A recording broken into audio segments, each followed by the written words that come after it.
सामईन, आपका अपना गुलकार शौकत अली राजा आप तमाम बहनों, भाइयों और बड़ों को सलाम पेश करता है और तमाम पुरस्कारों का बहुत मशहूर हूँ जिन्होंने मेरा वॉल्यूम 25, 26, 27 सुना और पसंद किया। और अब ये वॉल्यूम नंबर 28 हीरा कंपनी रिलीज कर रही है, जिसका म्यूजिक तफैल पसूरी साहब और इसको ईसा खिलवी स्टूडियो में रिकॉर्ड किया गया और इसको शहजाद चौधरी साहब ने रिकॉर्ड किया। उम्मीद है आपको बहुत पसंद आएगा। अपनी राय से नवाजें। बहुत शुक्रिया।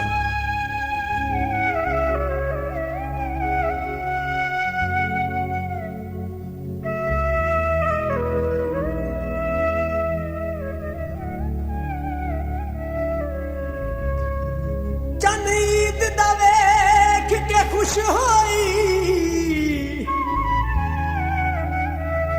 खबरे साडा भी माया आवेगा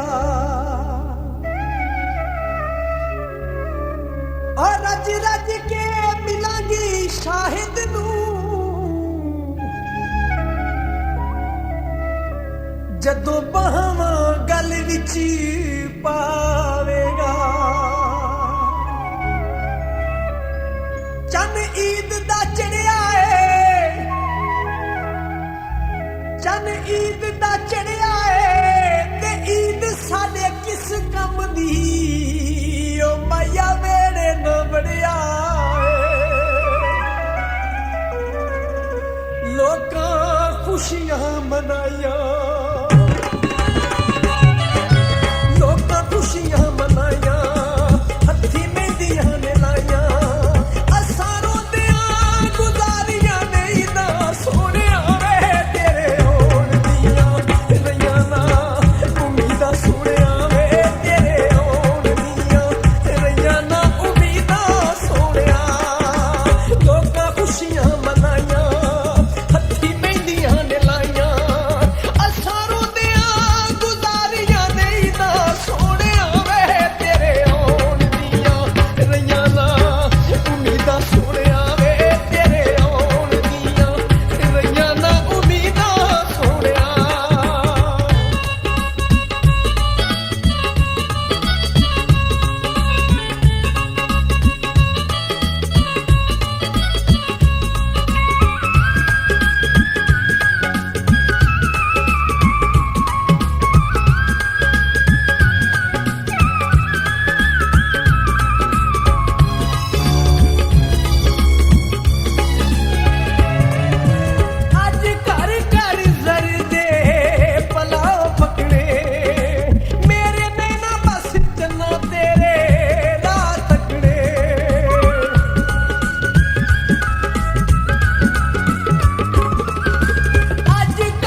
ਲਾਈਆਂ